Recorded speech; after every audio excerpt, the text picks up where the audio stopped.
அப்போ சரி, உச்சிகா பயிலுக யாரும் இங்க இல்ல, பண்டிகை கொண்டாடுகளே.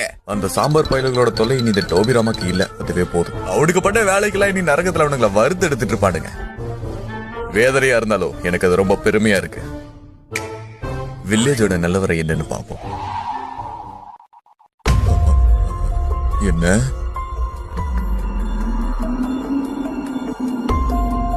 என்ன இழவிது? வில்லேஜோட நல்லதுக்காகவோ என்னோட நல்லதுக்காகவோ உன்னோட கிளானியை நீ மொத்தமா வலிச்சு எடுக்க வேண்டியது இருக்கேட்டாச்சு. தெரியும், நீ மூடு. உச்சிகா பயிலுக சாவ போறானுங்களா? டான்ஸோ எவ்வளவு மோசமானவனா? இது மட்டும் முன்னாடியே தெரிஞ்சிருந்தா இருசன் அப்பவே லாடம் கட்டிட்டு உன்ன முன்னாடியே ஹொக்கா கேக்கிருப்பேன் டான்ஸோ.